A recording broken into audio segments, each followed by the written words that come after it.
Hello everyone, welcome to my YouTube channel physics queen learn physics in the easiest way. आज हम दिसंबर 2014 के questions करने वाले हैं कंडेंस मैटर फिजिक्स के। तो first question we are having, when a laser light of wavelength lambda falls on a metal scale with 1 mm and graving at a grazing angle of incidence, it is diffracted to form a vertical chain of diffraction spots on a screen cap perpendicular to the scale. The wavelength of laser is increased by 200 nanometer.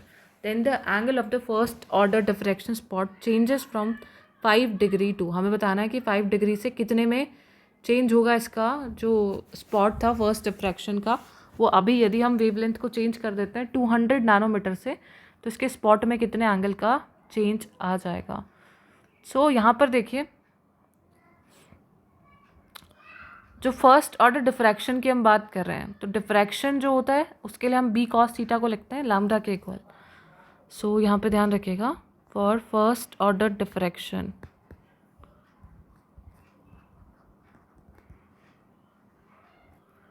so we can write here that b cos theta equals to lambda, right. और इसमें हम लोग क्या कर सकते हैं, इसको differentiate कर देंगे यहाँ पर। तो sorry, D cos theta equals to lambda, ये आपका फर्स्ट ऑर्डर डिफ्रैक्शन के लिए कंडीशन रहती है कि डी कॉस थीटा है वो लैम्डा के इक्वल होना चाहिए, एन लैम्डा के इक्वल होता है वैसे। तो इसको आप डिफ्रेंशिएट करेंगे तो क्या देगा, D sine theta D theta is equals to D lambda, क्योंकि बहुत स्मॉल वेरिएशन आएगा तो इसको हम डी थीटा को यहाँ से लिख सकते हैं D lambda upon D sine theta. D here is the width, जो आपकी स्पेसिंग है उसको रिप्रेजेंट कर रहा है। तो डी लैम्डा, तो चेंज हमने कितना किया, लैम्डा डैश जो उसको हम लिख रहे हैं लैम्डा प्लस 200 नैनोमीटर, तो लैम्डा डैश माइनस लैम्डा हो गया 200 नैनोमीटर, तो डी लैम्डा आपका 200 नैनोमीटर के इक्वल हो गया। तो ये लिख देंगे 200 इंटू 10⁻⁹। डिफ्रैक्शन जो स्लिट है वो है 1 मिलीमीटर, स्केल जो है आपका 1 मिलीमीटर का है। सो 1 इंटू 10⁻⁻3, और एंगल आपका थीटा पहले है 5 डिग्री। अब उसमें कितना वेरिएशन हुआ है आपको डी थीटा वो फाइंड आउट करना है। तो आप यहाँ पर साइन 5 डिग्री की वैल्यू पुट करेंगे तो ये आपको देगा यहाँ से वैल्यू डी थीटा की 23.559 इंटू 10⁻⁻4। फिर आप इसे कन्वर्ट करेंगे 180 डिग्री बाई 5 से डिग्री में, तो यह आ जाएगा 0.1318 डिग्री। तो पहले जो आपका थीटा प्लस डी थीटा पूछा गया क्वेश्चन में, तो पहले था 5 डिग्री, अभी उसमें 0.1318 डिग्री बढ़ गया, तो अप्रॉक्स 5.14 डिग्री यहाँ से आपको आंसर मिल जाएगा। सो 5.14 degree will be the correct answer here,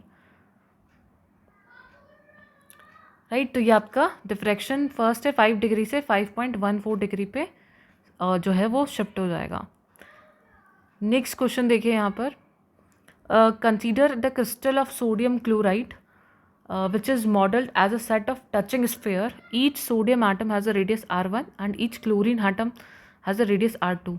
So we have to find out the atomic packing fraction. Atomic packing fraction जो होता है that is given as n effective into volume of atom, जितने भी atom है उनको आप volume of atom से divide कर देंगे upon volume of unit cell. तो जो NaCl का आपका स्ट्रक्चर होता है ना, सोडियम क्लोराइड का जो स्ट्रक्चर होता है उसमें हमें पता है कि जो R1 जो A होता है दैट इज़ 2R1 + 2R2। आपका जो स्ट्रक्चर रहता है इस तरीके से रहेगा, यहाँ पे स्फेयर्स हैं सारे टच कर रहे हैं एक दूसरे को, और ये पूरा यहाँ पर एक क्लोरीन एक सोडियम एक क्लोरीन इस तरीके से अरेंजमेंट होता है। तो एक तो R1 के दो R1 आ रहा है और 2 R2 आ रहा है। तो 2R1 + R2 आपका जो रहता है लैटिस कांस्टेंट रहता है सोडियम के लिए। R1 आपकी सोडियम की रेडियस है और N इफेक्टिव जो रहता है आपका, तो आपके पास 4 सोडियम एटम्स होते हैं और 4 क्लोरीन एटम्स होते हैं, तो 4 NaCl मॉलिक्यूल्स आपको एक यूनिट सेल में मिलते हैं। तो एटॉमिक पैकिंग फ्रैक्शन कितना हो जाएगा, 4 इंटू सोडियम एटम का वॉल्यूम कितना हो जाएगा 4/3 पाई r1³, फिर अगेन 4 इंटू 4/3 क्लोरीन आटम का r2³ और डिवाइड कर देंगे a³ से, और a³ आपका इक्वल है 2r1 + r2³ के। तो यहाँ से देखिए 2 से 2 का क्यूब होगा, यहाँ से देखिए नेक्स्ट में 4 इंटू 4/3 पाई R1 क्यूब प्लस पाई, इसको कॉमन ले लेते हैं यहाँ से, R1 cube plus R2 cube, और डिवीज़न में आ जाएगा 2R1 प्लस R2 का क्यूब। तो यहाँ से 2 इंटू 2 इंटू 8 आएगा, यहाँ पे 16 आएगा, सिर्फ 2 रिमेनिंग रहेगा, 2π/3 यहाँ रिमेनिंग रहेगा। यहाँ पे आएगा R1 cube plus R2 cube, और यहाँ पे आ जाएगा R1 प्लस R2 का whole cube. This will be the answer है।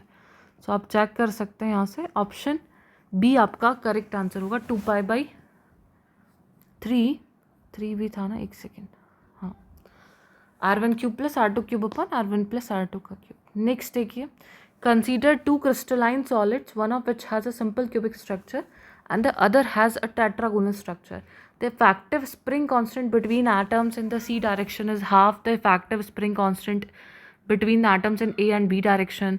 At low temperature, the behavior of the lattice contribution of the specific heat will depend as a function of temperature T.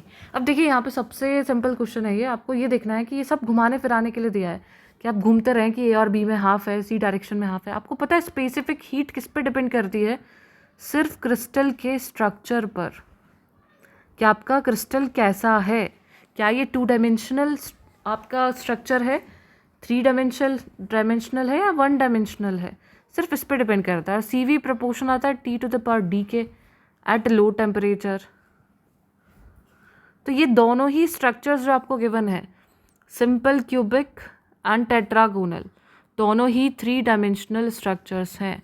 तो CV हमेशा T cube के proportional होगा 3 dimensional में, 3D में, T cube for both solids. बस इतना ही देखना था। आगे भी ऐसा क्वेश्चन आता है तो बहुत केयरफुली अटैम्प्ट करेगा। सिर्फ क्रिस्टल के स्ट्रक्चर की किस डायमेंशन में हम बात कर रहे हैं उस पर स्पेसिफिक हीट डिपेंड करती है। नेक्स्ट क्वेश्चन है, super conducting ring carries study current in the presence of a magnetic field B vector normal to the plane of ring. So incorrect statement आपको यहाँ पे बताना है। पहला स्टेटमेंट बोल रहा है the flux passing through the super conductor is quantized. तो हमेशा जब भी रिंग में से जो फ्लक्स पास होगा वो क्वांटाइज्ड होगा इन यूनिट्स ऑफ Hc/E। लेकिन ये कंसेप्ट है सुपर कंडक्टर का। सुपर कंडक्टर में आता है कूपर पेयर।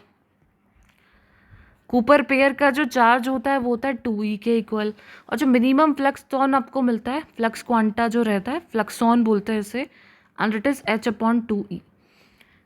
तो जो आपका यहाँ से फ्लक्स जो यहाँ पर जो पास हो रहा है दैट इज़ Hc/2e।